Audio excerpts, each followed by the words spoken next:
And a very pleasant good morning to everyone. It is Wednesday, July 11th, 2018. It's just after 11 a.m. Eastern, and you are tuned in to a special episode of the Connoisseurs of Wrestling. It's a midweek episode, one of our little rare treats for you. Just trying to get back up on schedule because yours truly has been sick and lazy the last couple of weeks. We got a good show for you here. I heard that snicker, LL. Thank you much. We have, of course, with us the curator of the Connoisseurs this morning, the one, the only, my illicit future ex-wife. Hey now. Sorry. Hi, Legends Lover. How are you? Oh, I'm doing okay this morning. And the man that I'm going to steal her away from, TakersMinion. How you doing, boss? I'm doing pretty good. Don't she rocks? Anyway. Salute, mon capitan. I kid him. It's a running gag. I would never steal. I know. That's why I just like, hey now. I would never steal LL away from you, Taker. I would wait until you met an untimely demise, and then I would swoop in. And I wonder if you would have something to do with that.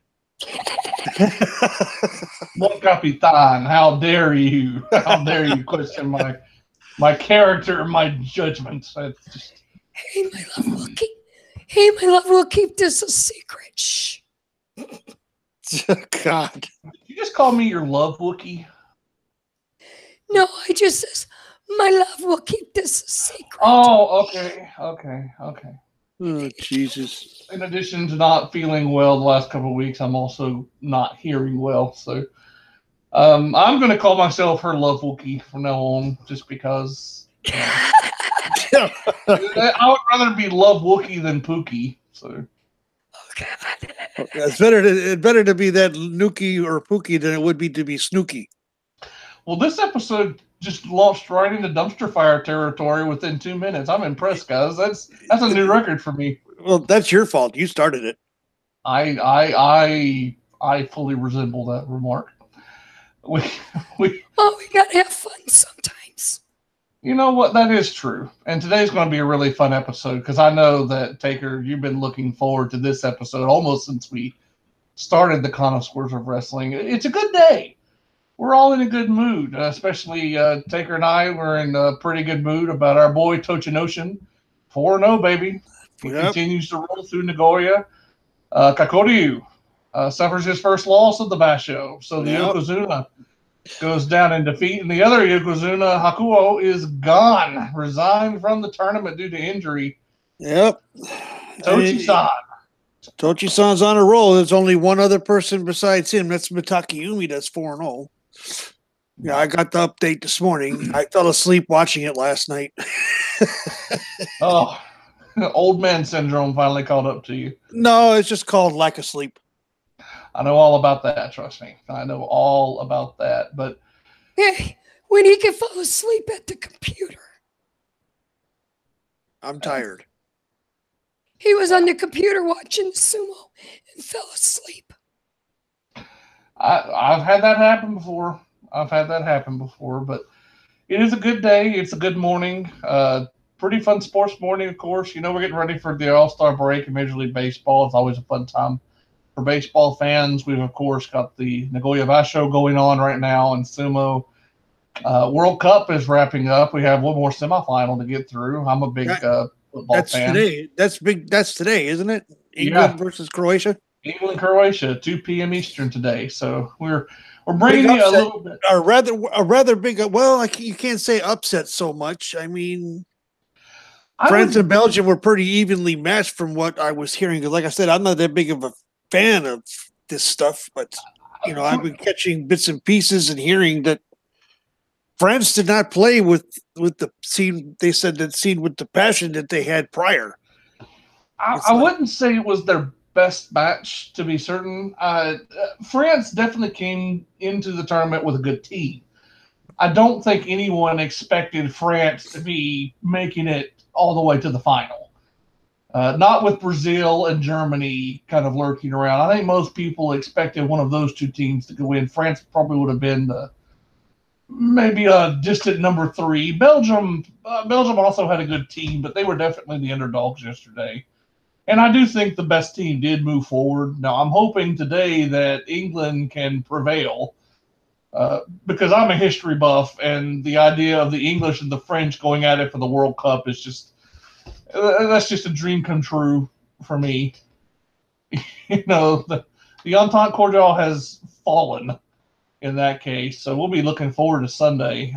France and Croatia, that just sounds like death for my interest personally. But hey, it's World Cup time. NBA Summer League, NFL just around the corner. It's a great time to be alive, and we're going to keep that goodness flowing with a special midweek episode of the Connoisseurs of Wrestling. A little bit of housekeeping note. Steve Austin did win Group D in the Connoisseurs of Wrestling Hall of Fame Fan Selection Series, so our final ballot is set. It will be the Nature Boy Ric Flair, Macho Man Randy Savage, the American Dream Dusty Rhodes, looking to be the first two-time inductee into the Connoisseurs Hall of Fame, and Stone Cold Steve Austin. Those are your four. Final ballot will be revealed next week. Of course, another programming note, once again, with Extreme Rules this Sunday, we will not be broadcasting at our usual time on Sunday evening. We'll be bringing you a special edition of the Connoisseurs of Wrestling Monday morning at 11 a.m. Eastern Time. It'll be posted live on YouTube and over at Cage Side Seats on Saturday night's main event. So as much as Taker's looking forward to today's episode, I'm looking forward to Monday's. We got some really good episodes lined up for you, and we're building up to that August 5th show with our August Hall of Fame inductee, the Fan's Choice in August. So keep it here with us at Cage Side Seats and the Connoisseurs of Wrestling. We got a lot of great content for you. I think you're really going to enjoy it. But without any further ado, guys, let's jump into today's episode because, trust me, this is going to be quite the fun episode. Taker, you and I in particular, and LL, I think you as well, would all agree that one of the great lost arts in professional wrestling these days is the art of the manager. We love managers. We think that, the managers of old were some of our favorite characters in the history of the business. It's an art form that, when used properly, could take talents that otherwise were marginal at best and make them something special. And then when you had special talents and you put the right people with them, you get legendary success. And that's what we have a case of here today. He was a playboy. He was something of a ladies' man in Texas. Then he traded up that playboy lifestyle for the work of a mortician and paired himself with the dead man and became famous around the world. Today we are talking about the late, great William Moody, a.k.a. Percy Pringle III, a.k.a. Paul Bearer. Taker, I'm going to let you have the floor here because I know this man is near and dear to your heart. Talk to us a little bit about Percy Pringle, Paul Bearer, William Moody. What were your impressions of the man's career? The very first time I saw William Moody as a character on the Squawk Box, the TV, was I was living in the Mobile, Alabama area, which is where William Alvin Moody is from. And he was he was managing a tag team. Now, mind you, he was bleach blonde. He even his mustache was blonde. He dyed everything, his hair, his eyebrows, his mustache, blonde.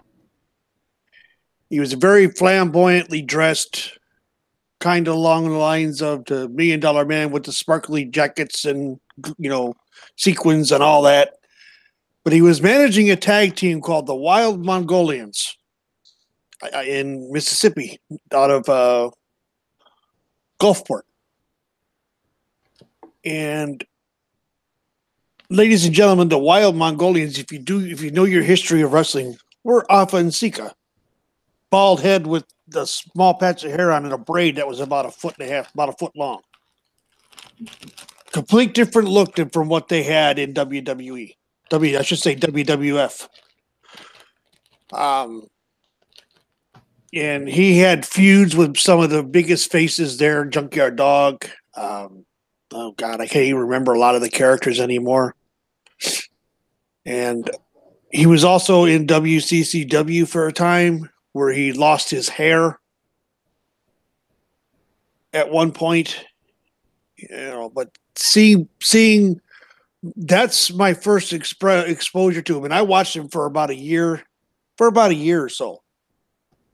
And then my family moved to California, and I lost track of him. And then fast forward to 1990, or was it? It was 91. Excuse me, 1991. The Undertaker appears with Brother Love, also known as Bruce Pritchard, and we'll get into his personality later on in this series of shows. He was then turned over to a gentleman who came out in a black suit, white shirt, black tie, jet black hair, eyebrows, black circles, white, pale face, very pale face, heavy powdered face, almost along the lines of Grandpa from the Munsters. Looked like a knockoff wannabe Dracula with the black circles around his eyes. And it was Paul Bearer. And immediately when I heard the voice, I'm like, that's Percy Pringle. That's Percy Pringle III. Percival Pringle III. I knew him. And watching Jim Cornette's Straight Shooting series, it was finally confirmed to me after 20 plus years of waiting to find out if I was right. And Paul was the quintessential manager. Basically, all he did, he never really was involved in the match directly, so to speak. I mean, yeah, he had the urn, which had some kind of power and control over the Undertaker. And yeah, occasionally he would smack someone in the back of the head with it. But other than that, he didn't really do much in the ring or get involved in matches. He was more of a mouthpiece because at the time, the Undertaker could not cut a promo worth too well. He was pretty poor on the mic. Well, I think we need to cover something about the art of managerial wrestling here that is not really talked about much. I think that's probably a result of the fact that managers are all but extinct now. Yeah, there were two distinct types of wrestling managers. Two distinct types of memorable and well thought of wrestling managers, successful managers, basically. You had a certain type of manager who worked well with large stables of wrestlers who could, be interchangeable basically with any talent and get them over. And then you had the managers who did better in individual or, limited partnerships. And let me give you a good example of that. We're talking about someone like Bobby Heenan. Bobby Heenan, you could put anybody in the company with Bobby Heenan, and he could immediately make them into a upper mid-card threat at a minimum. That's just the kind of, manager that Bobby Heenan was. Jimmy Hart, especially in Memphis, and then later on the WWF and WCW was similar. You could stick pretty much anybody you wanted with him. Jimmy Hart could get him over. But for every Bobby Heenan and Jimmy Hart, you would have someone like Paul Ellering. Paul Ellering managed quite a few people, but Paul Ellering is only known, really, for his work with the Road Warriors. He spent the majority of his career with the Road Warriors. He didn't need to manage anyone else. Jim Cornette had a career that spanned, some 20, 30 years. He's managed the WWF champion at one time, managed an entire stable of people down in Memphis. But people, when you talk about Jim Cornette, who are they associated with him? The Midnight Express. Yep. For years and years, that's all he did was manage the Midnight Express. That's all he had to do, because sometimes managers and the performers they work with just connect in such a deep way. There's no need to extend the pot a little bit. There's no need to extend it. Another prime example of a great faction manager, and he was only known for one of the greatest factions of all time, You can't say Four Horsemen without saying J.J. Dillon. J.J. Dillon, exactly. Exactly. If we're looking at the NWA equivalents here, it would be, Gary Hart to J.J. Dillon. Yep. Gary Hart, you could put anybody that you wanted to with Gary Hart, and he could make them better. J.J. Dillon, I mean, he had a different run with a few different people. He managed Buddy Landell for a time. I mean, you talk about trading up from one Nature Boy to another. Right. J.J., he definitely made the right move career-wise there, but you just get branded with certain guys. Paul Ellering had it happen with him and the Road Warriors. Jim Cornette had it happen with the Midnight Express. And William Moody had this happen in the WWF with The Undertaker. Now, Paul Bearer would go on to manage other people, obviously. He managed Mankind for a time, managed Vader, Kane. Yep. But Paul Bearer will forever be linked with The Undertaker, because Paul Bearer and The Undertaker formed a package duo that became iconic. And it's so weird because when we look at the early years of William Moody's work in the business, he was really kind of that factional manager. He wasn't someone that was going to just connect with one person. Percy Pringle, the character, was outlandish, kind of a playboy character. Of course, one of the famous visuals of the character in World Class was with him and Rick Rude lounging by the pool, and of course Percy acting like this, ladies magnet out here. Mm. He was the guy that was going to be a factional manager.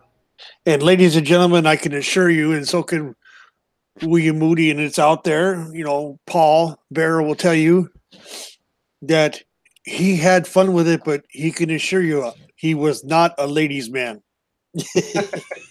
He said, well, now let's not disparage poor Paul here. I mean, he might not have been the best looking man of all time, but let's be real now. That blonde hair would, get anybody's vapors going. In your eyes, maybe. I lead a strange life. Yes, you do. Anyway, now that I've caught to having a fetish for Paul Bearer, okay.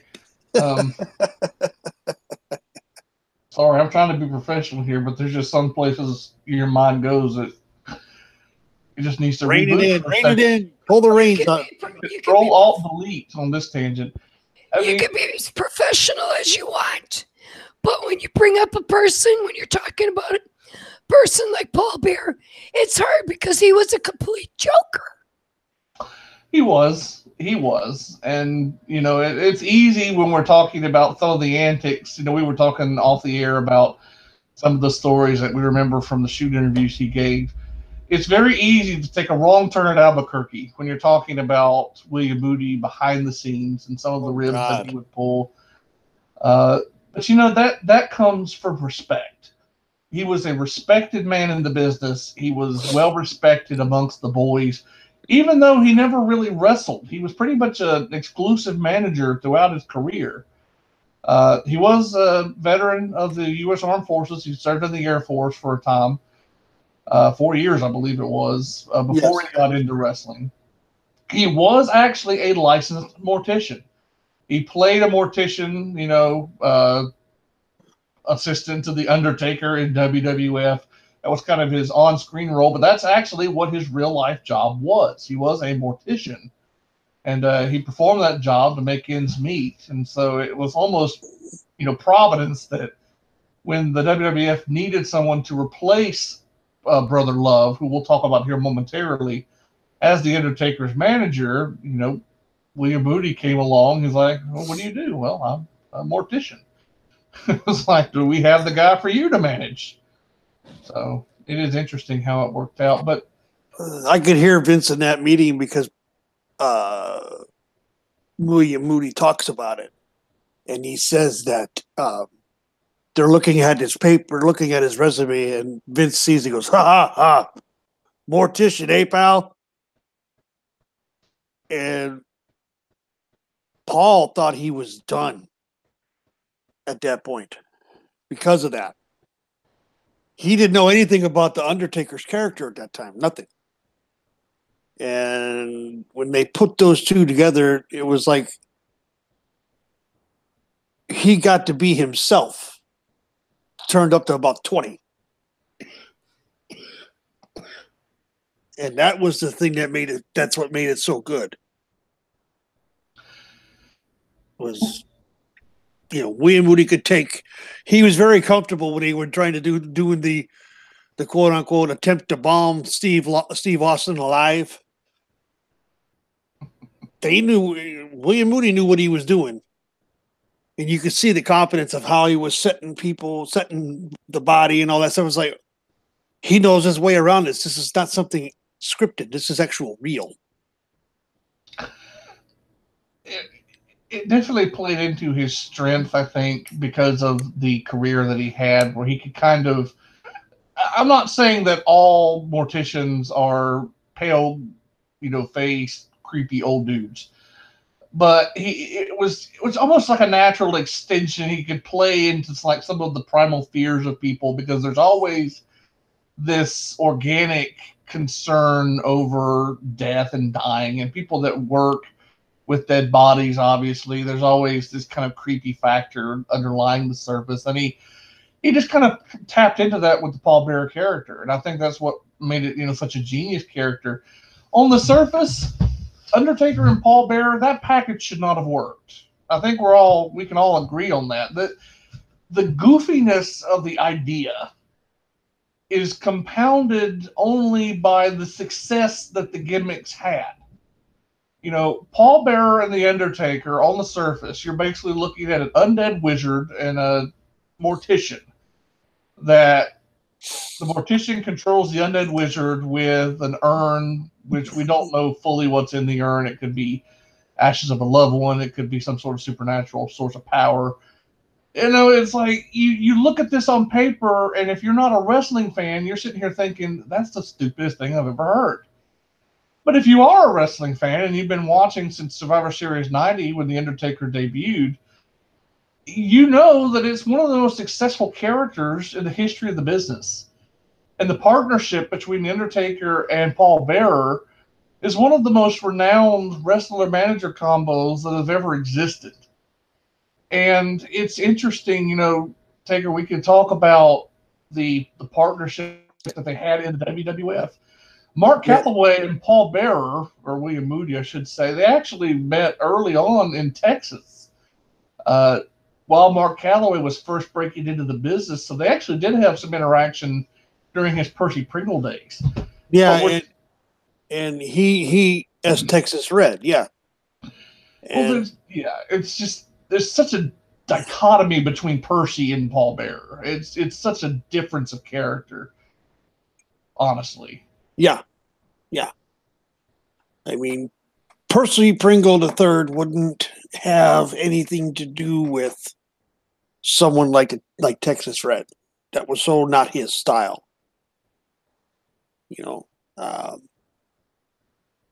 And I mean, when Mark Calaway, the Undertaker, Texas Red, Mean Mark Callis, when left WCW and came to WWE, or I believe he was released by WCW, and I still think to this day, Bischoff and company regret that move. I would say so, yeah. And it's like the stars and the moons and the entire solar system aligned properly at the moment to unite William Moody and Mark Calaway together with this character of the Undertaker, which in today's times would not get over. If it was to be debuted today, it would not work. We could all, I know, I've thought long and hard about this, and it wouldn't work. Not today. Because it would be considered too hokey. But because they're, at the time that The Undertaker debuted, and the time that Paul Bearer debuted, the times were different. And you look at the careers that they both had, both together and apart. it's like you said, it's iconic. They could tell any story at any given time. The two of them, whether they were working together or apart, they had a chemistry that just worked. They absolutely adored one another. You know, like they were almost like family. You would think they loved each other like brothers. You could see it. That was the thing that just, made it more real to a lot of people. I mean, Undertaker coming out when he was a heel would scare little kids at ringside to the point that they were crying. Paul Bearer would do the same thing. Kids would cry when they see him because he was just scary looking. Did it. Lived it. Oh, you cried when you first saw Paul Bearer and Undertaker? They scared the crap out of me. One of the first times that I remember seeing The Undertaker and Paul Bearer live. And I wasn't in the arena for this, but it was one of the first times I saw them live and on TV. Mm-hmm. Because back in the day, wrestling, it wasn't the same setup it was now. I was watching on the syndicated shows because I didn't get the USA Network at the time. So I was watching the syndicated shows on like Fox in the afternoons. And so I wouldn't get WWF every single week. But when I did get it, I was watching in 1991. My father used to work at a fish camp. That's a slang for seafood restaurant for those that don't live here in North Carolina. And our Saturday ritual was I would go in and I would sit in the back and eat a plate of fish and watch wrestling while my dad worked that morning. And it just so happened that I called an episode of Superstars where the Undertaker came out during a Sid Justice match against El Diablo. And he basically, Paul Bearer paid off El Diablo to leave the ring and let Undertaker and Sid Justice wrestle. Well, holy crap. That's an amazing match right there for, 6-year-old Biff to see. And so I'm sitting here, I'm excited. I'm about to see these two giants go at it. Well, all of a sudden, El Diablo comes running from the back into the ring, takes off his mask. It's Jake Roberts. Jake Roberts in his heel character, okay? And they tie up Sid Justice in the ropes, and he pulls out the suitcase, and it has a king cobra in it. Now, I am a snake fanatic at 6 years old. I love snakes. I have books about snakes. We have little videos about snakes. Like, I'm just a snake fanatic. And so I know immediately when he pulls out a cobra, oh God, Sid Justice is about to die. And so I thought literally that The Undertaker and Jake Roberts and Paul Bearer were about to kill Sid Justice on TV. And you're damn right I cried. Scared the shit out of me. And if you think that was bad, no, Undertaker wasn't involved in this one directly.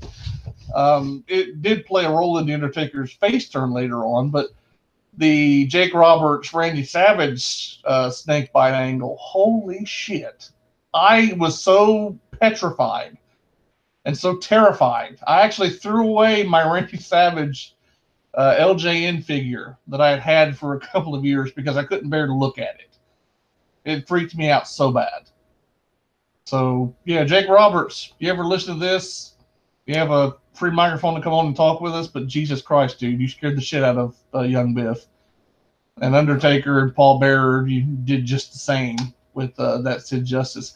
That crowd was molten for that angle, by the way. Mm-hmm. Both of them, the Justice one and the Savage one. But yeah, I mean, he scared the shit out of me as a kid. I mean, you're 6 years old and you see The Undertaker and Paul Bearer walking down the aisle. Yeah, he almost killed the Ultimate Warrior. The Ultimate Warrior was like invincible, and the Undertaker is sitting here putting him in body bags and caskets. You're damn right he scared the shit out of me. Yeah, locked him in a casket on the funeral parlor. Oh, the funeral parlor. Actually, put the Ultimate Warrior inside a casket closed the lid and actually took the key out and sealed it. And walked off the set. I remember that one. I was like, holy hell. Oh yeah. They were sitting there and they were desperate trying to get that casket open. And even Macho Man Randy Savage was on commentary at the time. At first he was like, Ultimate Warrior, because Savage was pissed off still at Warrior for having retired him at WrestleMania 7, but even Savage at the end is like, all right, this has gone far enough. And everybody's freaking out on commentary, and all of the usual stooges that would come out, like, Rene Goulet and Pat Patterson and Tony Gurria, whoever it was at the time. They came out with sledgehammers and drills, and they're doing everything they can to try and break into this coffin. And then when they finally break it open, the Ultimate Warrior's like passed out, like he lost oxygen and just died in the coffin. Right. It was. And the inside of the coffin was destroyed, at least the lid. Yeah, it was like he was trying to claw his way out of it. And it's a freaky thing. It's playing on that natural primal fear. You don't want to be buried alive. You don't want to suffocate in dark, confined space. And up to that point, the Undertaker, or the Ultimate Warrior, I should say, he was never really seriously challenged. He had moments where, like, Randy Savage hit him with a scepter, and it caused him to get pinned at the Royal Rumble in 1991 to lose the title to Sergeant Slaughter. He had moments where, Bobby Heenan hooks his leg and keeps him from being able to kick out at WrestleMania 5. But the Ultimate Warrior had never been, like, dominated in such a way that it just made you afraid that he was going to be retired or worse. Undertaker was the first guy to come along to really, put Ultimate Warrior in that, position of being threatened.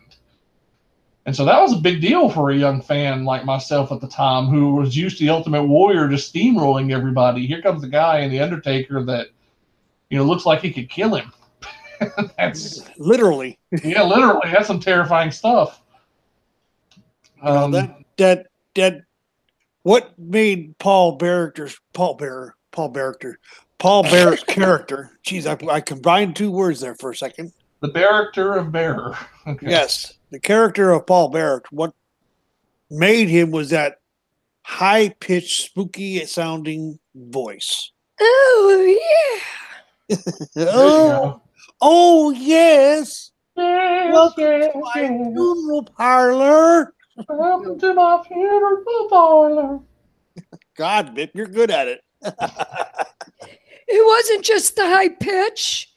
It's the way it was almost sing-song with the high pitch. Yeah. Made it was, because if you listen to it, you got like bells, everything. It was musical. Yeah. It was still grating on the nerves, but anybody can be high-pitched. He didn't have to yell. He just had that voice, that squeaky, high-pitched musical voice that, whether you liked him or not, the voice irritated you or not, you listened.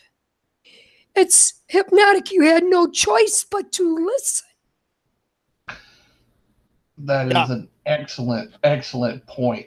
We were talking a minute ago about Jake Roberts. Jake Roberts talked about this once. Jake Roberts never yelled in a promo. He always talked in a quiet, kind of, solemn pitch, but he did it that way because you had to listen closely, and it forced your attention. And Paul Bearer, his promos were of the same ilk. Paul Bearer, like you mentioned, he had that melodic,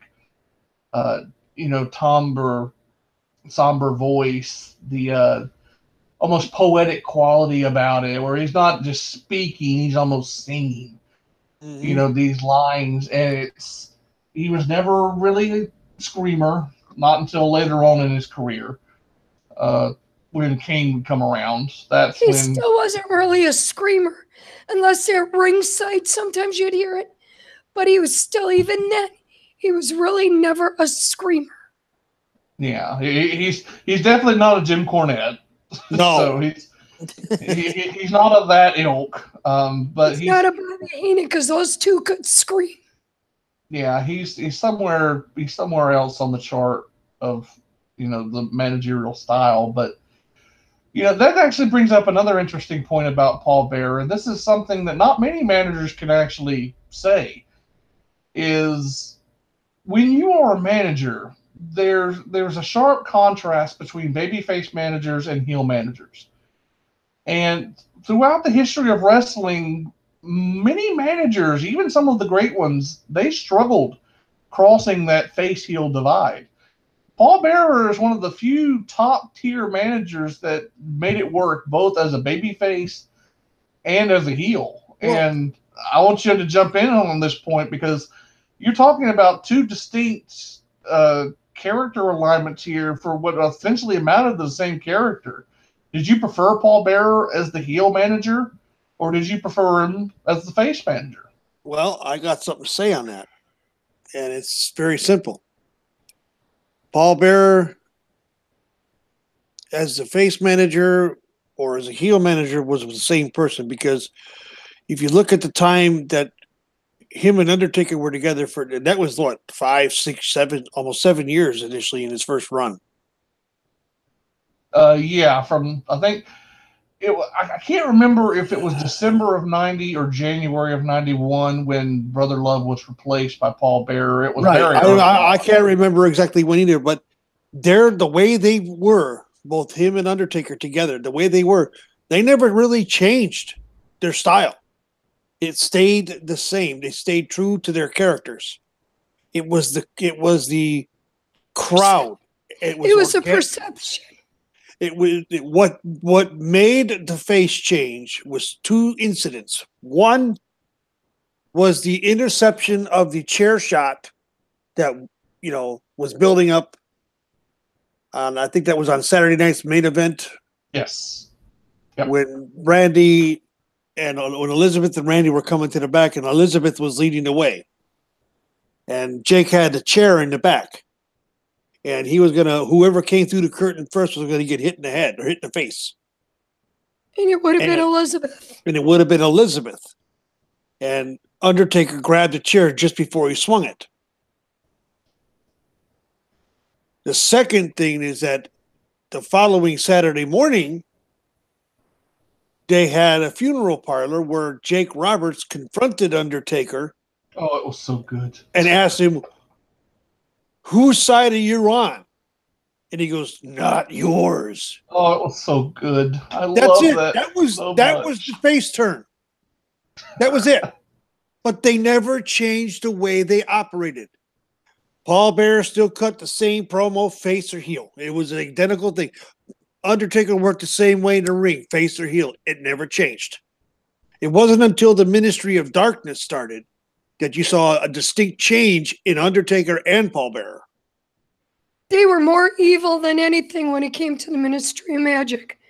Ministry of Darkness. You can really see the heel. Yeah.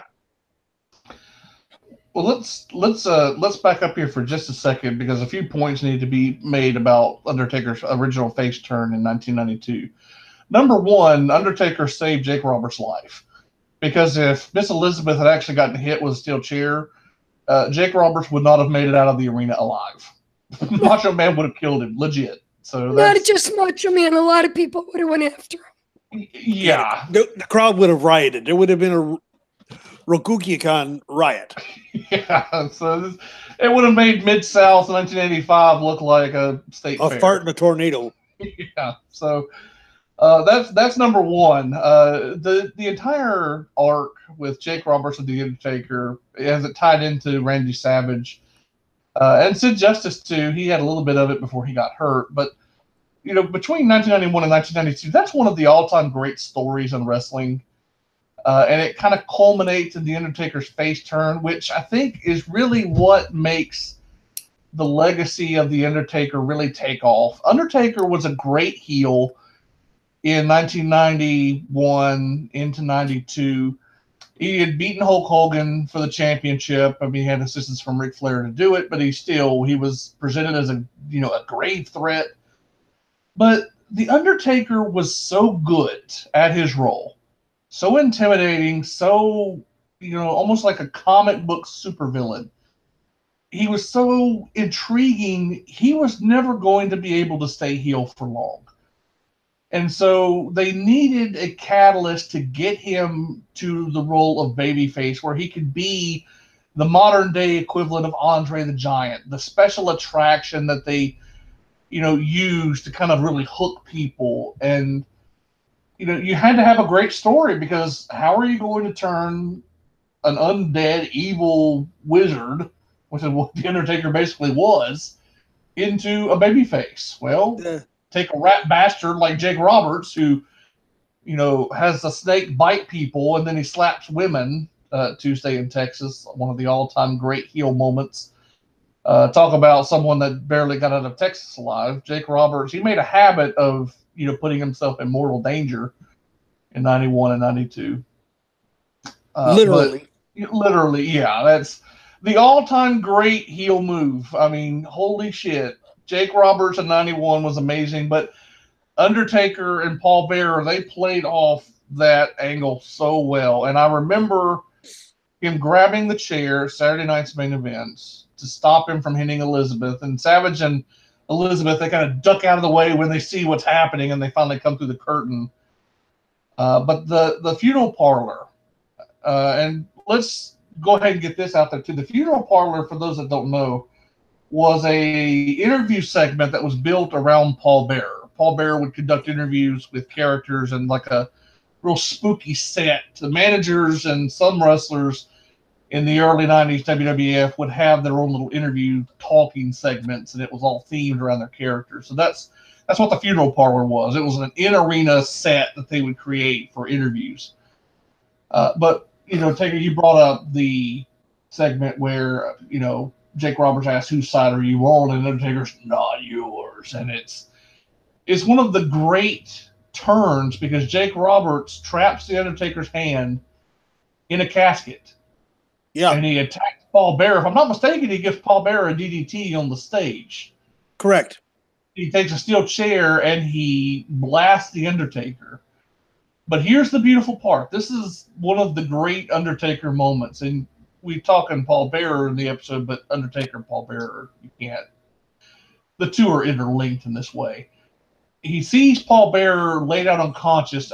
Jake Roberts is just laying Undertaker out with his chair. But Undertaker just kind of casually stands up with his hand trapped in the coffin that was part of the set, and he just starts stalking Jake Roberts.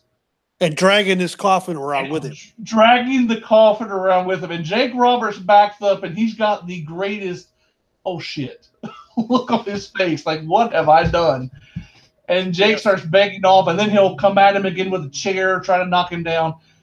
The visual of the Undertaker dragging the coffin after Jake Roberts, I fully believe, is what made Undertaker a legend in the making.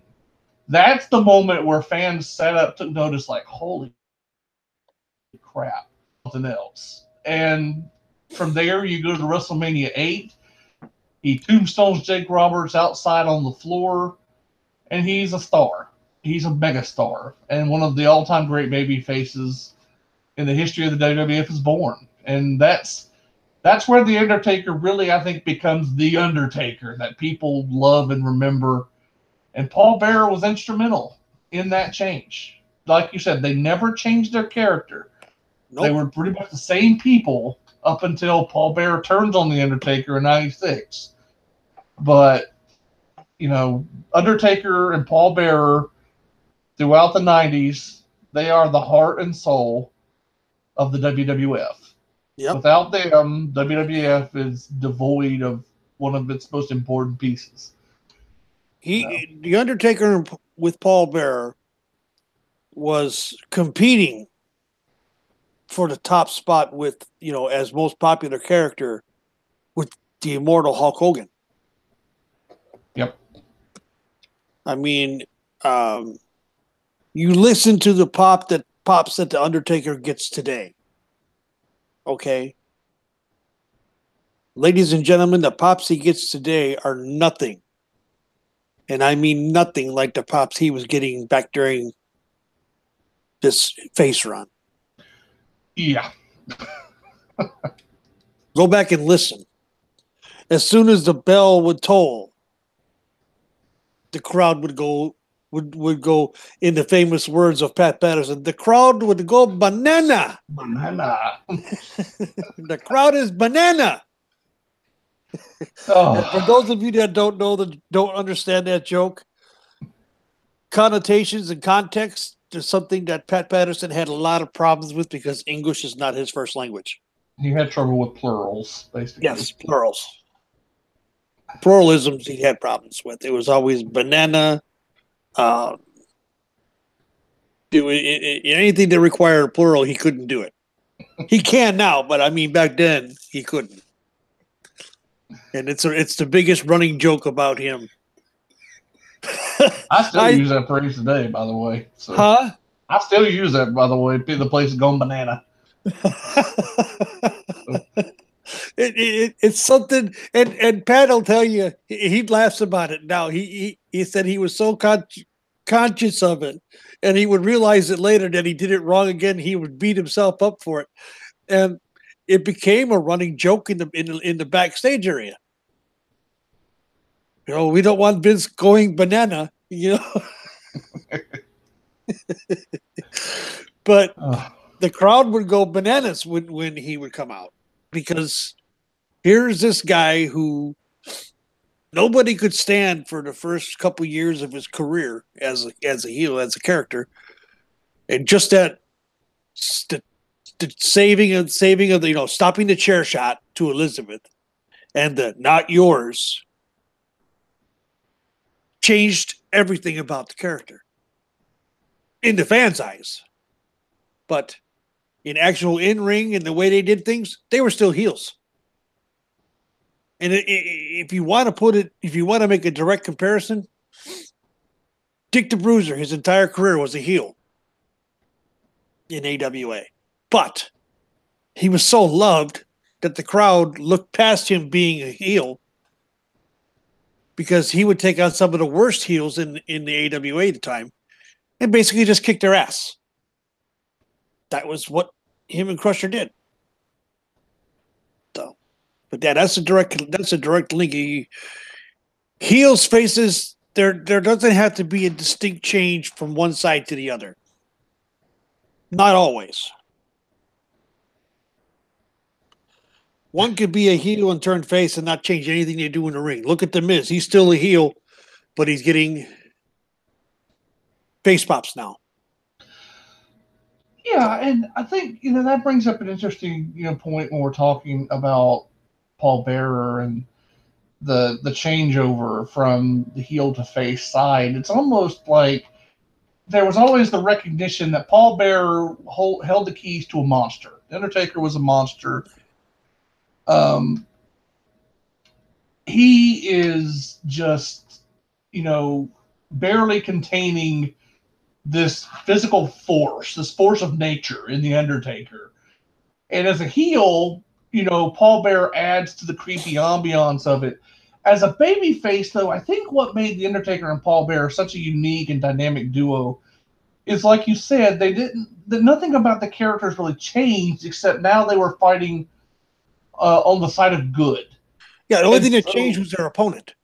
Right. And it became a scenario where, and this was such a brilliant play by Vince, I think, to do this.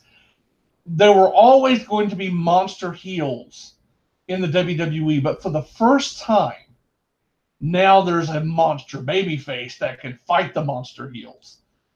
Because in the past, you would always have the monster heels, whether it be Earthquake or Andre the Giant when he turned. They was always lined up against one guy, Hulk Hogan. Hulk Hogan was the big baby face that would destroy the monster heel. The original Twin Towers of Big Boss Man and Akeem when they came in, same principle behind that. To Justice when he turned heel, this big monster. Now, when you have someone like a Yokozuna or a Giant Gonzalez to come in, now you've got someone on the babyface side that can go toe-to-toe with sheer evil in The Undertaker. And I think that's what made it such an interesting dynamic, is now the fans had their own monster that was on their side that could take out some of these guys. You didn't have to rely on your Hulk Hogan's anymore to kind of come in and save the day. Well, look at today's roster. Who is the monster baby face right now? Braun Strowman. Exactly. Yep. Same general pattern that And his baby face turn was what? Organic. Thank you, Roman Reigns. Roman Reigns made Braun Strowman what he is. People, ladies and gentlemen, if you try to tell me anything different, and yes, this is a slight segue, but you know what? It applies. If anybody, ladies and gentlemen, if any one of you try to tell me or anybody on this panel, for that matter, that Roman Reigns did not make Braun Strowman the baby face he is, you need to be hung at sunrise. I mean, he threw a chair at his head. It's just, there's just a certain frivolity about Braun Strowman just lugging furniture and, miscellaneous objects at people from off camera. It's almost, poetic in motion there. I mean, for God's sake, I've got a chair similar here at home that I sit at when I do these shows. Okay. It's not as high back the stairs, but still. And it ain't, it's not light. Okay. Braun Strowman threw that chair 20 plus feet and hit Roman square in the face and head with it.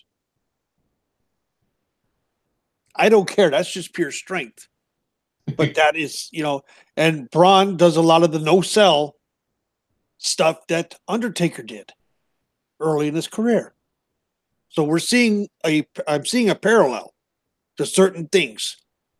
But once again, I've said this before and I'll say it again. What's old is new again. Yep. And it's a testament to the resiliency of wrestling, I think, where all of these old ideas can be recycled in new ways. Sometimes we complain, especially about the modern product, about seeing the same matches over and over or seeing the same storylines unfold. Last night, perfect example. Everyone and their sister knew that there was a tag match that was forming out of the Nakamura AJ match. I mean, you learn these tricks that WWE likes to portray. But hell, we knew there was going to be a 10-man after the opening segment last night. Yeah, it's like if you watch wrestling long enough, you know where these things are going. But for all of the negative aspects of it, there can be positives where you have, the most unlikely of people get over. Braun Strowman, when he first showed up, I remember I was in this camp. I was very much not a Braun Strowman fan when he first showed up. Neither was I. I thought he was, green as turtle shit, and he was not going to be anything special. And my God, was I wrong. It's like you never expected Braun Strowman to get over that organically. It happened slowly over a period of several months, and then he met Roman Reigns at the precise right moment, and he caught fire. And, now he's one of the biggest stars in the company. The Undertaker and Paul Bearer, they caught fire at the precise right moment when WWF needed star power to replace some of the outgoing talents. We're talking about an era when Hulk Hogan is on his way out. He would wrestle at WrestleMania 8, which was the same show that Undertaker, the first big show that Undertaker competed on as a babyface. And then Hulk Hogan was pretty much gone from the WWF after that. He had a brief comeback in 93, but that was it. Hogan was gone. Randy Savage would be gone by 94. Ric Flair was gone. So, you're talking about a period of transition, 92, 93, 94, from the Hulkamania era to the New Generation era. The Undertaker come along at the exact right moment. But The Undertaker, especially in the early days, would never have been nearly as big if you didn't have Paul Bearer talking for him. No. You can't take Paul Bearer out of that package. You had to have Paul Bearer there kind of serving as the anchor of that character, that presentation. Paul Bearer is probably, I would argue, if we're talking about the character, the managers that were with one or two people, okay, those managers that didn't have big stables, they were just attached to one act. Okay. Paul Bearer, I would argue, is the most important anchor manager of that class. Paul Bearer and The Undertaker as a package was the greatest managerial pairing of that era in wrestling. I do believe. Even more so than Paul Ellering and the Road Warriors or Jim Cornette and the Midnight Express. Paul Bearer and The Undertaker is the top of the mountain. Yep. So I would agree with that. I mean, it is something that is lost today. I mean, you cannot put, I'm sorry, you cannot put Paul Heyman in the same class as Bobby Heenan and Paul Bearer. You just can't.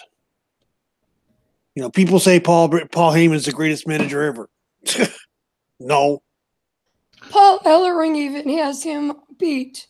Yeah. Because you got Undertaker or Paul Bearer, but I have to say the next one behind Paul Bearer would be Paul Ellering for how long he was with the Road Warriors and what he did for them.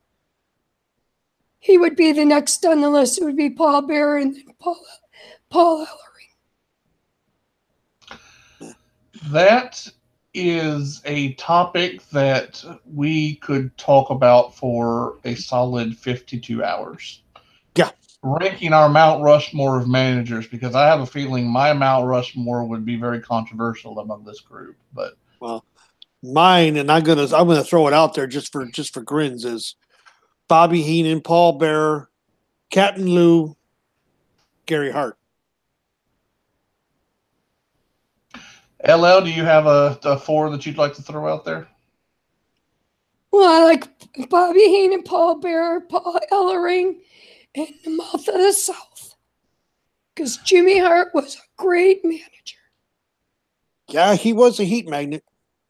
Even as a face, when you were talking about Paul Bearer, he could with the face turn or a heel turn, he could do it. But another manager that could do it also was Jimmy Hart. Yeah. Jimmy Hart was good. Either way, he did it. And he really never changed his style. He never changed his style either. Nope. But he could be a face manager or a heel manager, whichever way you wanted him to go. I have a funny side story about Jimmy Hart that I could tell you later on. Basically, and he was a slippery little sucker. I missed Hulk Hogan's return in '93, the first couple episodes. So when I saw Jimmy Hart managing Hulk Hogan on TV for the first time without realizing Jimmy Hart had turned babyface, I was like, what the hell is going on here? But that's neither here nor there. Hey, I had the same thing when I seen him with Hulk Hogan. So did I. I think everybody did. We all had the WTF moment, Because you think of who he had before that. And then he's got Hulk Hogan. It's like, Hulk Hogan turned? What the hell? Yeah, it was definitely a what the hell's going on here type of deal on that one. But it also shows how good Jimmy Hart was at switching. I'm not going to give my top four because, frankly, I'm not 100% sure who would be in my top four. I would more or less list off like a list of candidates. There's only one name on my list that's a guarantee, and that's Bobby Heenan. He has to go. Oh yeah, Bobby Heenan's. I think he's at the top of all our lists. Yeah, Bobby Heenan's anybody in the business will tell you Bobby Heenan was the greatest manager of all time. That's a universal truth. I mean, that might as well be the law of gravity in wrestling. Is Bobby Heenan is the greatest manager ever? Jim Cornette says it. Paul Bearer says it. Paul Heyman says it. Paul Ellering says it. Jimmy Hart says it. J.J. Dillon says it. J.J. Dillon. They all. Hell, Skandor Akbar even said it. Yeah. So, I mean, it's like this is a universal axiom It is a universal constant. Well, Bobby then Heenan that's is the number one. for those of you that don't know who Skandor Akbar is, look him up. That's an obscure reference. The General. General Skandor Akbar. Oh. What was it? Devastation Incorporated. Devastation Incorporated. Yep, it was. Yep, Skandor Akbar and Gary Hart pretty much held court for years down in the world-class territory. And there's another one who's another one who had two names that were very much disliked in this country for a lot of years. Mm-hmm. Tojo Yamamoto. Wow, good Lord. Now we're going into the ye olden days here. But that's what happens here on Connoisseurs of Wrestling, ladies and gentlemen. Sometimes you get obscure references to names and characters. Because they all coincide somehow. I would just like to have talked to Tojo Yamamoto about his experience with Dennis Condren and Phil Hickerson, but that's neither here nor there. So that's a little reference if you've never heard Jim Cornette talk about the Hickerson-Condrey double reverse rib. Let's just say it involved Phil Hickerson getting to know Dennis Condrey in a way that he never intended to. And we'll move on from there. Speaking of ribs, Paul Bearer was one of the greatest ribbers. He was on the level of Mr. Fuji in the locker room.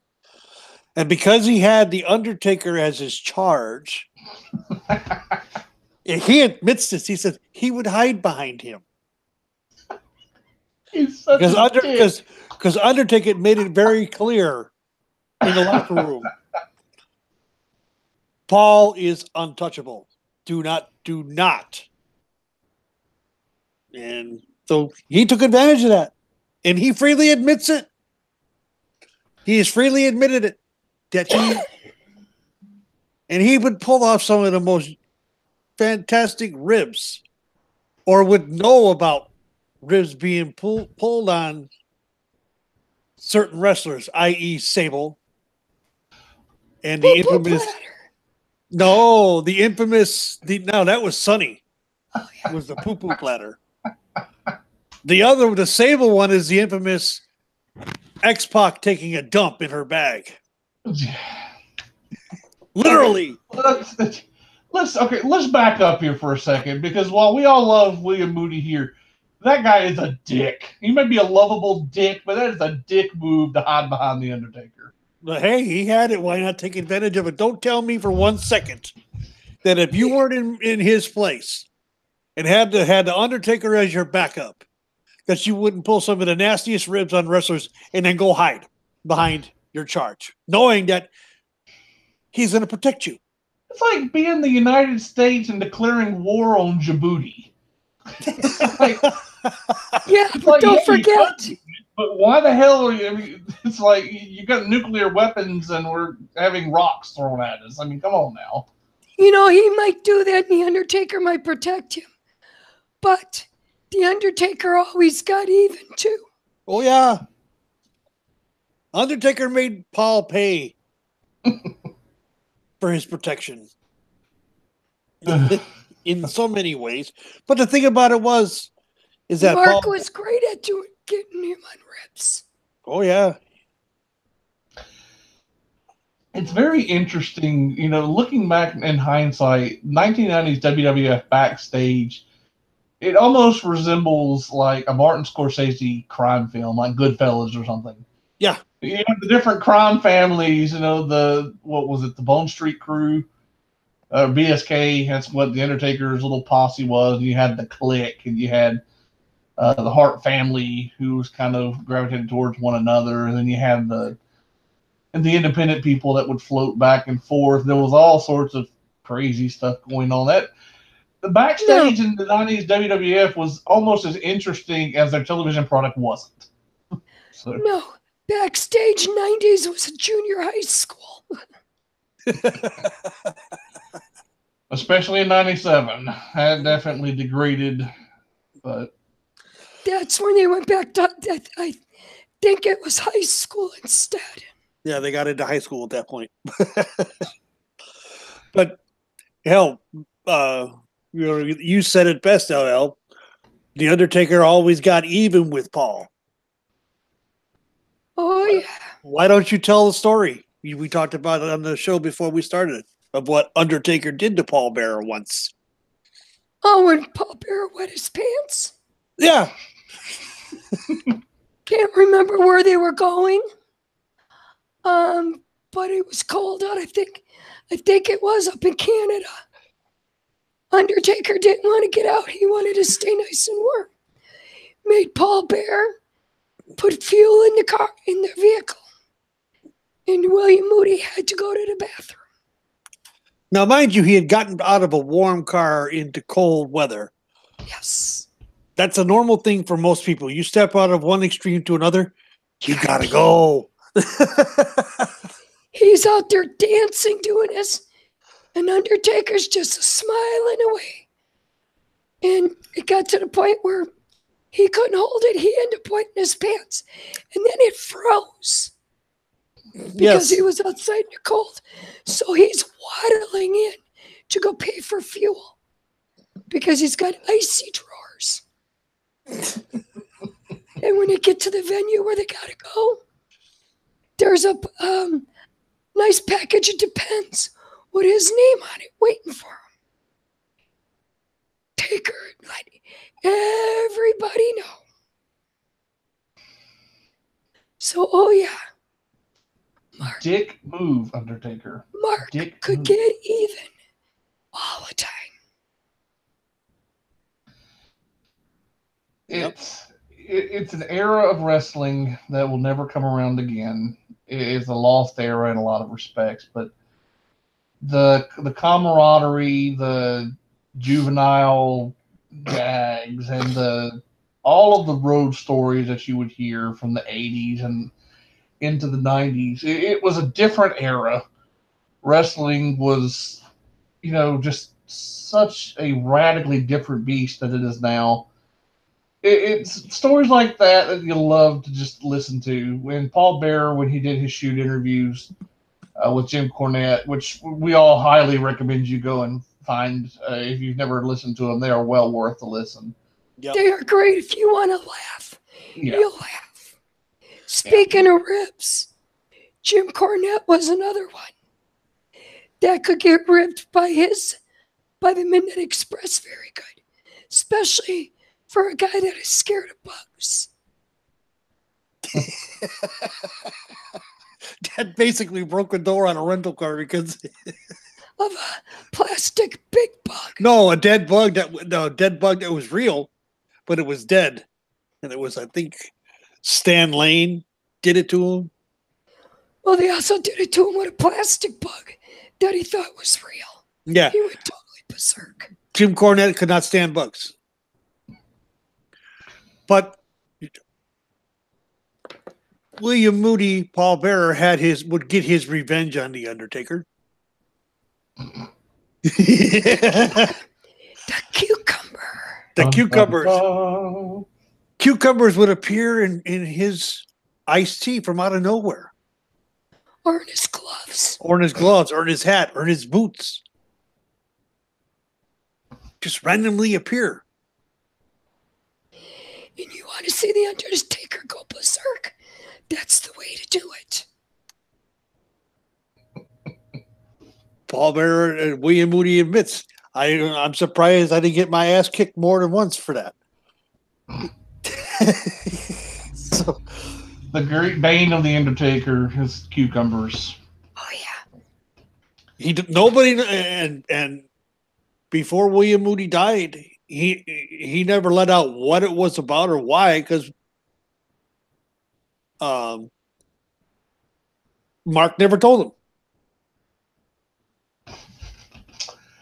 It's just one of those random things that it just sounds too improbable to believe, but it is what it is. And that's just the partnership that they had for so many years. Well, Jesus, I mean, Paul Bearer, William Moody was a manager not only on screen but off screen. Yes, yeah, they had a very personal relationship off air too. So. He took care of all the flights. He took care of all the bookings, making sure that the Undertaker was where he needed to be when he needed to be there. You know, and he was anal about it. And when something had to get changed, Paul would go nuts. Yeah. He'd have everything laid out in the calendar and tickets and everything like that. And he'd get a call from the office. And he always said, I wonder how much. He'd get a call from the office that there'd be a change here, a change there. And then all of a sudden, the office, after he went through all the trouble of rescheduling everything and redoing everything, there'd be another call from the office canceling all the changes he just made. Yeah. And some of them were Mark's doing. Yeah. Just to screw with him. The relationship between Undertaker and Paul Bearer, both on screen and off screen, is one of the best, stories in wrestling throughout much of the 90s. And it's interesting, we've talked so much about their pairing on screen and off that, we have to kind of hit on the breakup on screen. Yeah. Of Paul Bearer and The Undertaker, because this was a major, major moment. And what I would almost be willing to say is kind of like the downfall of the new generation era, but a transition into what would eventually become the Attitude Era. When we get into the summer of 96 and The Undertaker and Mankind are in this, blood feud with one another, Paul Bearer and Undertaker split. One of the more shocking turns of that era that I can remember. And it's kind of set the stage for who The Undertaker would become over the next couple of years. You started seeing, for the first time, The Undertaker start to evolve as a character, free of Paul Bearer.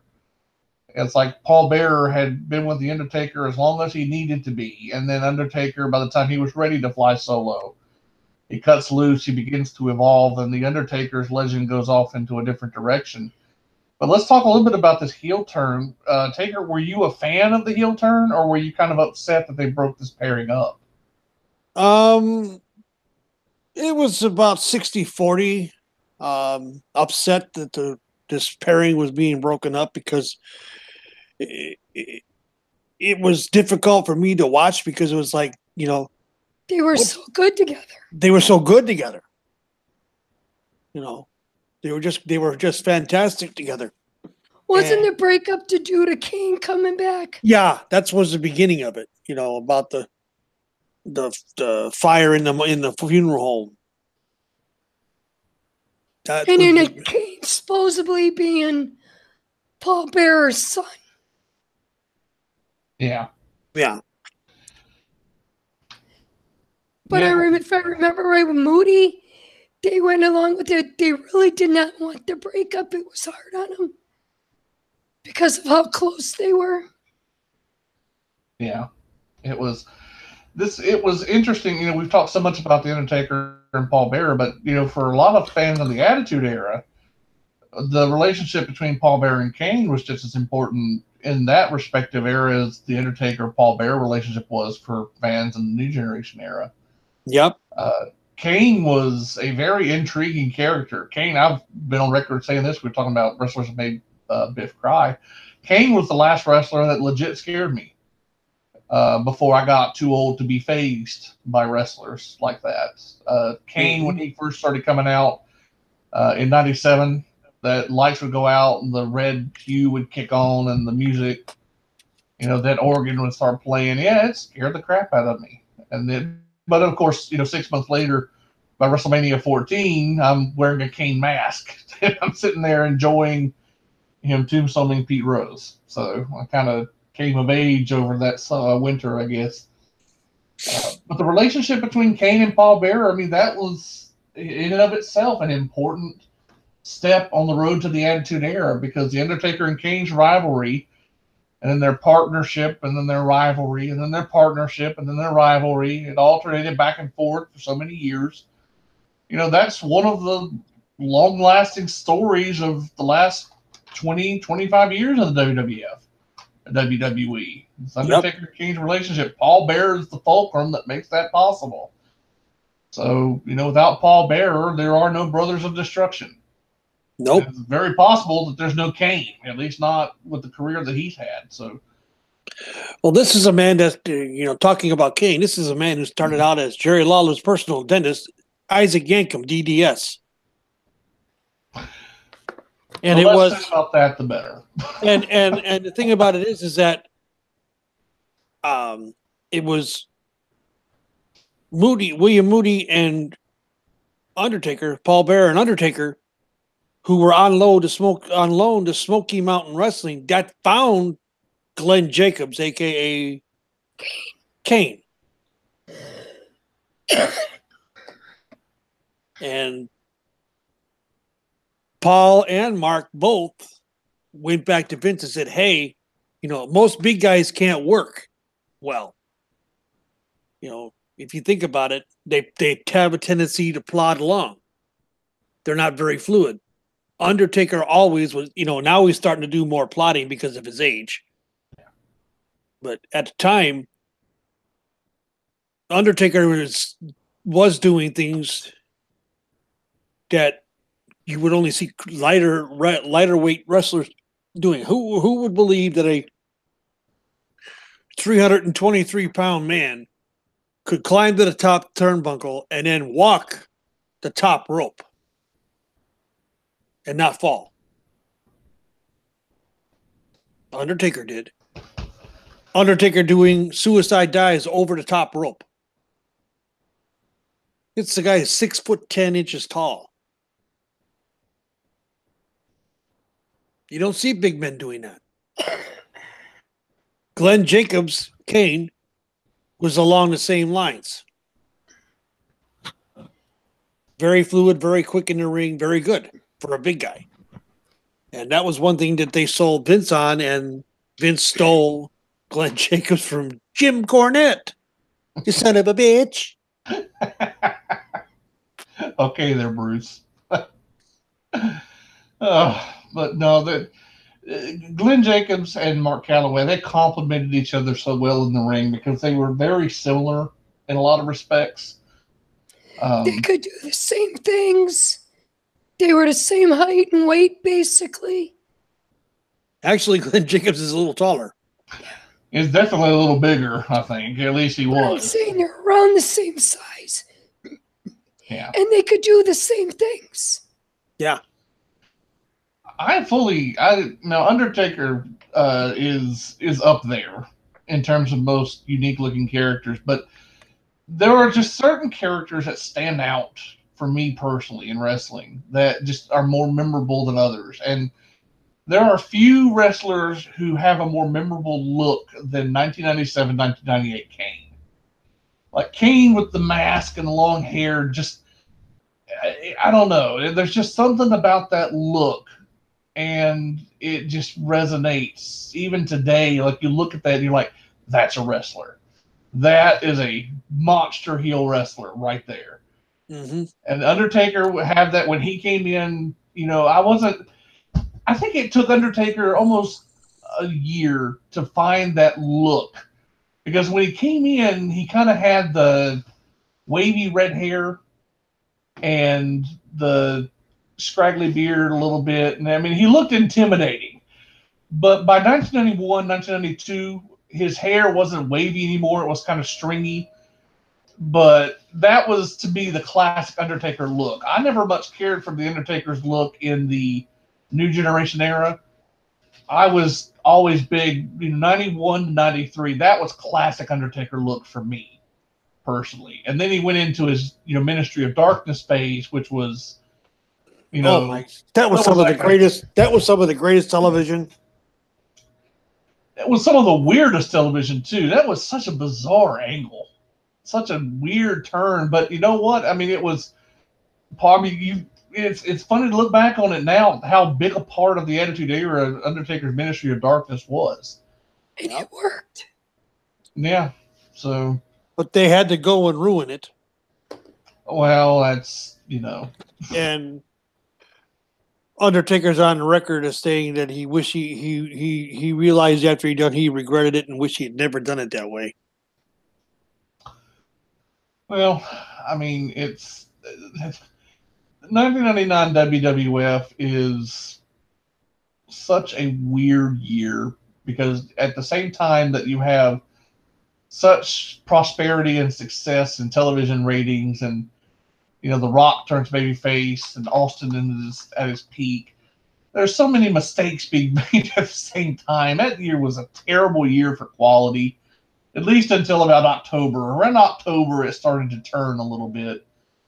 But 1999 WWF is the polar opposite of 2000 WWF in a lot of respects. But it's also interesting because that was around the time where Paul Bearer was kind of being phased out a little bit. He was still around 2000, 2001, but he started slowing down a little bit after that. He wasn't on TV as much anymore. Kane was able to kind of get out on his own, and much like the Undertaker years previous, Paul Bearer helped Kane as long as he needed to be helped, and then when Kane was ready to go solo, he went solo. Of course, Paul Bearer would come back for the Undertaker in 2004 when he returned to his dead man gimmick. Then, for reasons that I've never fully understood, the Undertaker killed him with cement on air, and that ended that partnership again. So maybe it was just delayed vengeance from '96. Who knows? But Paul Bearer, we talk about William Moody and his run into WWF. He is just as big a part of the Attitude Era as the Undertaker was, as Austin, The Rock, Sable. He's just one of these memorable faces. But think about it, even though Undertaker killed him off and that, but when William Moody died, look at how Undertaker and Kane both were. Yeah. Yeah. It hurt them both very bad. Yeah, there's a deep personal connection that both men had, definitely. So, they did what they could for honoring him. And I mean, they both did it, honored him in such a way that you'll never forget. Yeah. I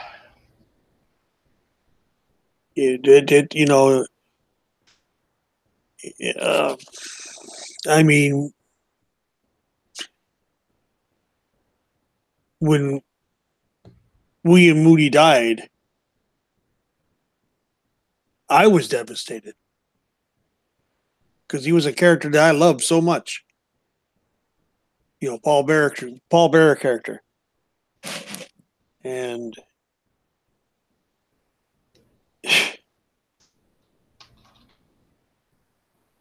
it was just a dumbfounding thing because I was like, what? What? No. This can't be happening.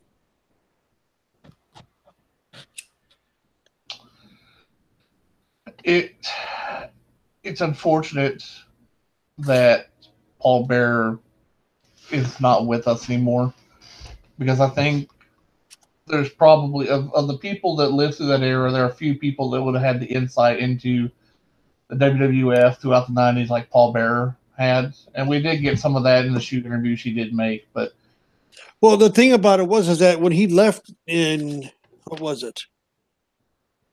2000. Or actually in 2002, he was working backstage as a road agent, stage manager, and talent scout. And he said it. He had a cream job. He went around to the developmental territories at the WWE. He had a time. They had several. And got paid to go watch the young guys wrestle and, report back to the powers that be of who was looking like they're about ready and who wasn't. And he left. He did a year working at TNA under Percy Pringle III, so he brought back the old Percy character. But October of 2003 was the interesting thing. That was when he signed a new contract. Now, mind you, at this time, William Moody was over 500 pounds. And he didn't want to be seen in public by anybody because he was so embarrassed at how big he was. And he kept saying no, no, no to Jim Ross, who was calling him.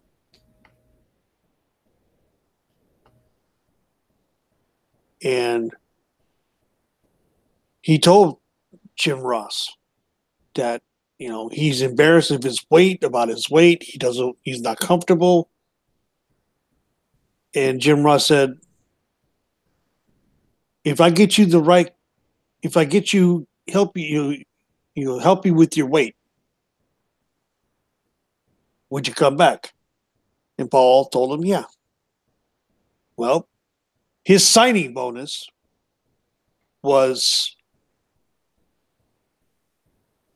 gastric bypass surgery that WWE paid for. And by the time he came back in 2004, he had lost almost 200 pounds. So if you look at Paul when he left and Paul when he came back, there wasn't that much of a change in the way his character looked. That goes to show you just how much he was loved by the company. Yeah. For them to pay for a $57,000 surgery for this man to try to help him save his own life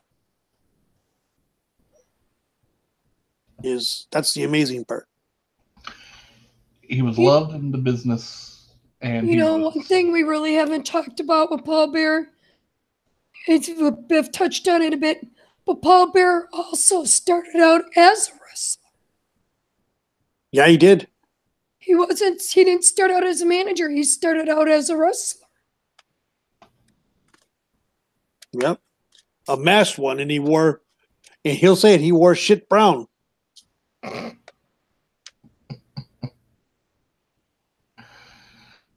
He definitely lived an interesting life. He did. He started out in Alabama or Mississippi wrestling. Hell, he started out as a ringside photographer in Mobile. That seemed to be the gateway for a lot of people in the 80s to get into the business. Jim Cornette started out as a ringside photographer. And they'd lost his managerial career. Paul Heyman did the same thing. Yep. And he pissed off Dave Meltzer more than once.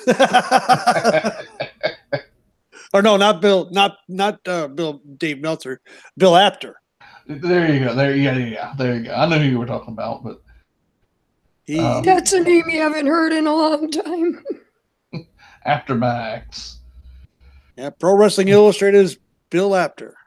Yeah, that's another guy we need to get on the show one day. He would be great to talk to about some of his experiences in the business.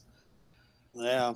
But in terms of Paul Bearer, closing thoughts on his career, favorite moments, because there's one moment in particular that always stuck out with me that I want to talk about in the end. I want to give you all a chance to.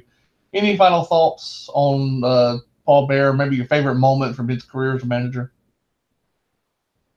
Go ahead, LL. The one that sticks out in my mind the most isn't a match, but it's a scene with him and Undertaker. I guess it's in the funeral home. Mm-hmm. And it wasn't really interviewing. I believe it was Steve Austin he had down on the table. Oh, yeah. The embalming angle, yep. I mean, it was hilarious. Because you look at the funeral parlor, the way it was set up, it looked like it was a dungy barn dungeon. Yeah. Old school. Not shiny or anything else like most places are. This looked like your back street, back down where nobody knew about a place. Yeah, one of those hidden in the back alleys of the cesspool of the city that they're in type funeral homes. Yeah, when they started doing that, that's my most memorable moment, is when they started doing them little scenes, vignettes. Because they were great. Yep. And that was in the early part of the Ministry of Darkness. Mhm. Some of my memories, or one of my best memories of him, is Undertaker sitting on the stairs. And he just lost, I think, to Mankind again or something like that. I can't remember to who. Depressed, down, not knowing, not having the guidance that he felt he needed. And he's like in a fire escape in a building. You can see it. And a door opens and he tells he's looking down and he tells the person, go away. And the person doesn't leave. A shadow comes in over him. And he looks up and gets this look on his face like, oh my God. And his eyes roll back in his head. Fade to black. Everybody knew in the arena and everybody knew on TV who that was. Without him even saying a word or showing his face, everybody knew exactly who that was. The only person that could have listened in a reaction like that. Yep. Biff, what's yours? I'm going to throw a curveball at you because we've been talking so much about The Undertaker and Paul Bearer. My favorite ever Paul Bearer moment is a Kane moment, but it was in the winter of 2000. This is right around the time where Triple H is on fire as the top heel of the company, and The Rock is being built up as the top babyface.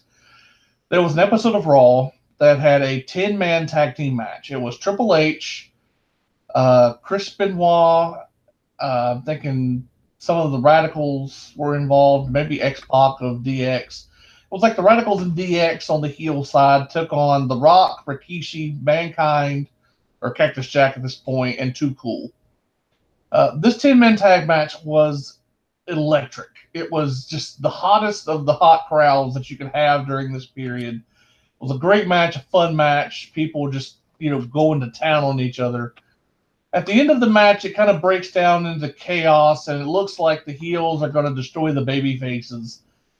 And then all of a sudden, who should come out but Paul Bearer on stage, wearing this like shiny red jacket.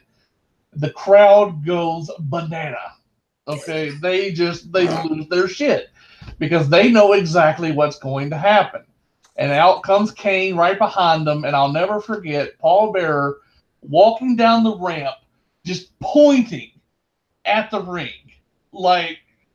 just like a commanding general, just foisting Kane, this force of nature on Triple H and the remnants of the old corporation that betrayed him and everything. And it's just such a great moment where Kane just comes in and proceeds to start kicking some ass, and the crowd is going nuts, and everybody's up on their feet, and Paul Bearer is just leading the charge to save the day with Kane, and it's my all-time favorite Paul Bearer moment.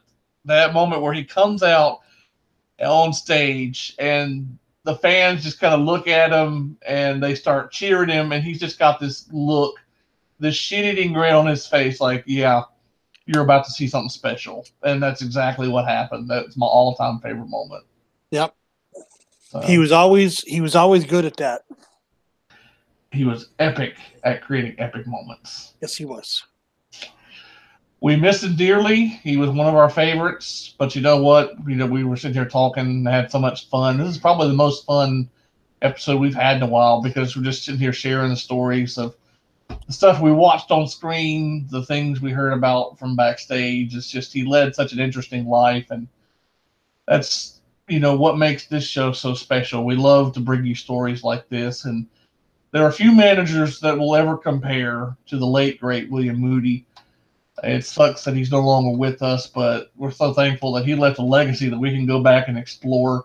And that's the good thing, for wrestling fans in general. There's so much of his career out there on YouTube, on the WWE Network, through the shoot interviews that he released.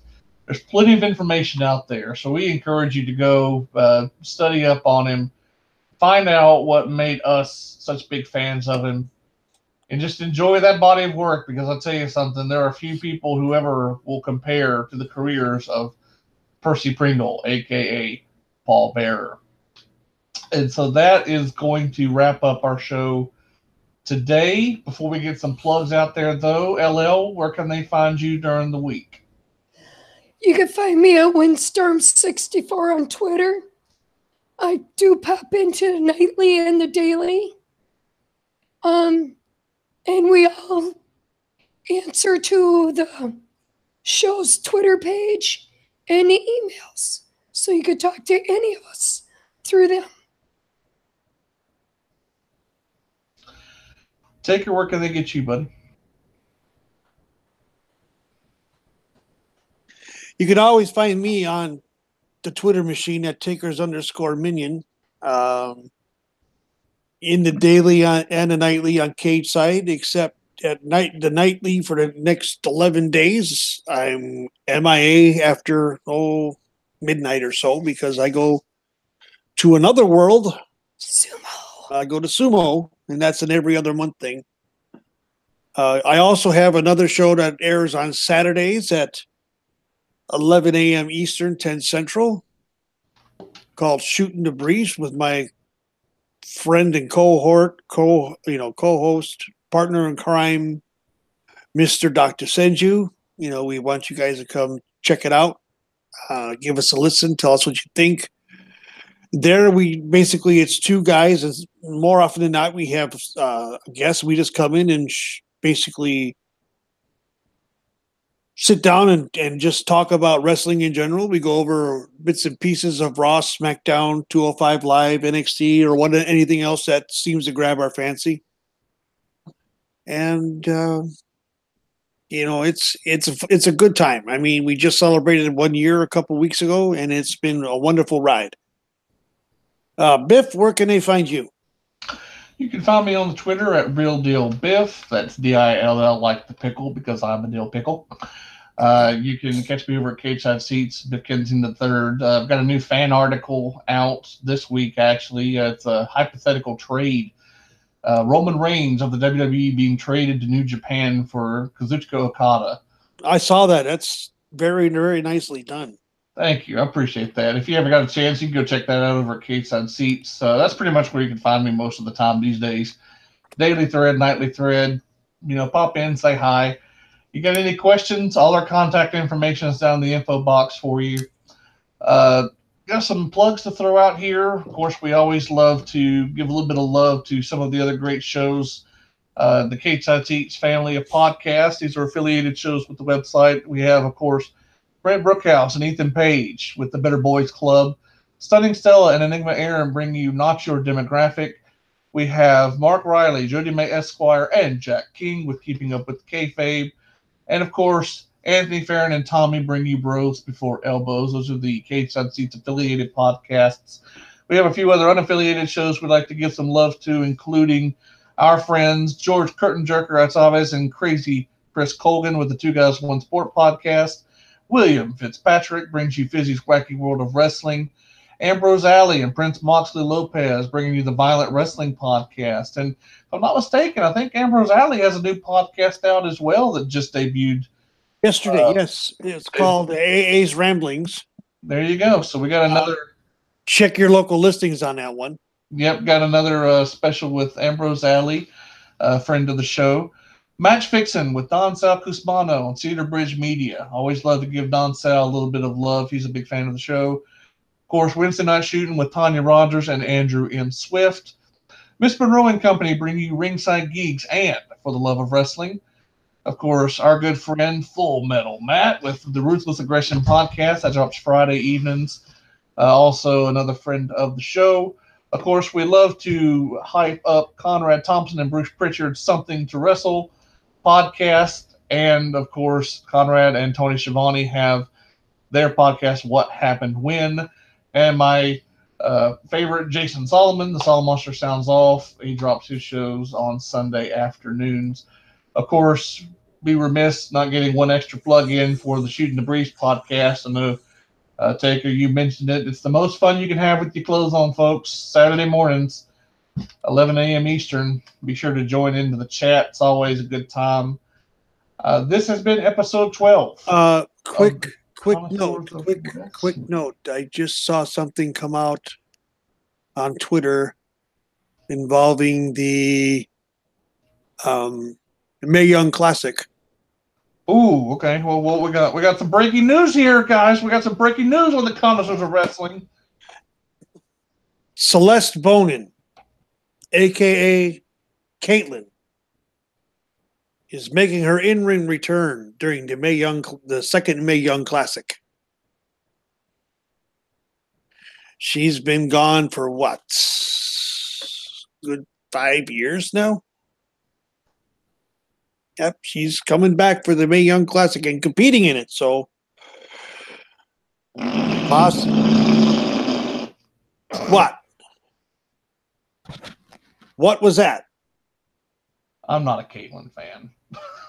Yeah, I didn't figure you were. That's a big fart noise. You got my hopes up that there was something better coming down.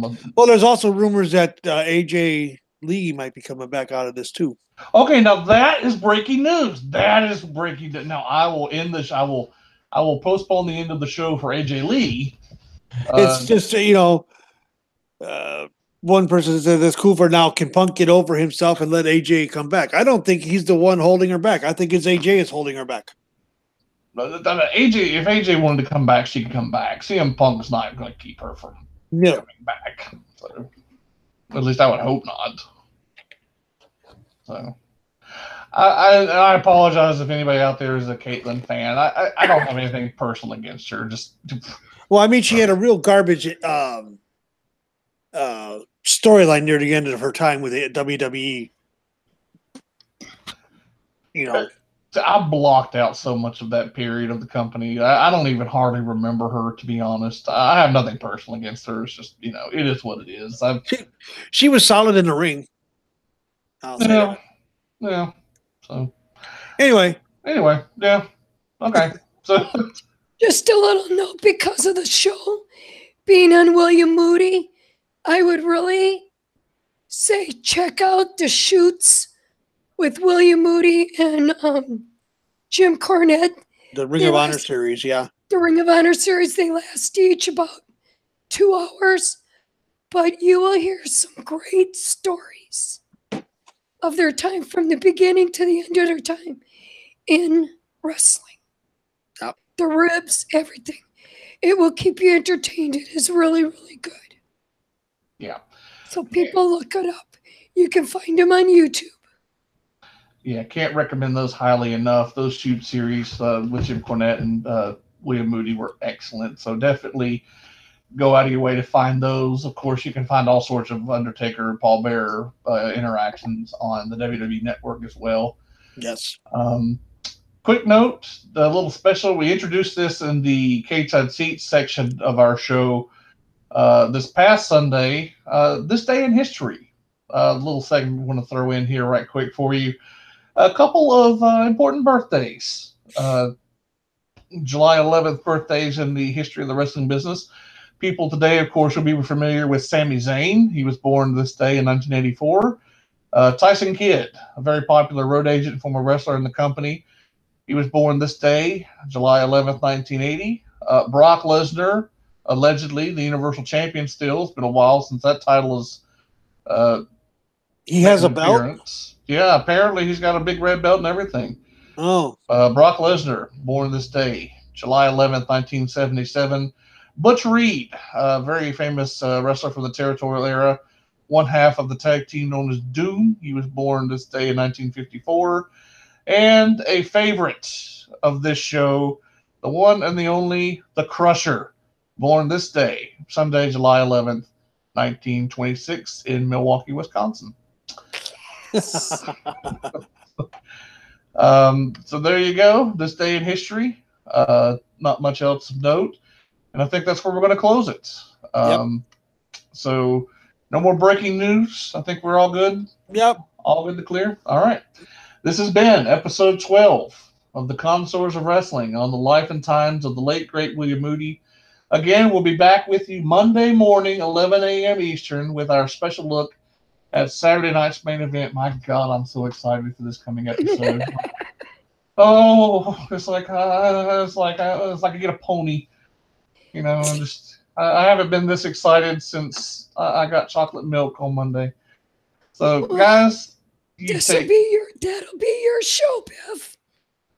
Yeah, you think I've got hot air to spew now? Wait until we talk about Saturday night's main event. I'm going to be insufferable, folks. Be there, be hexagonal.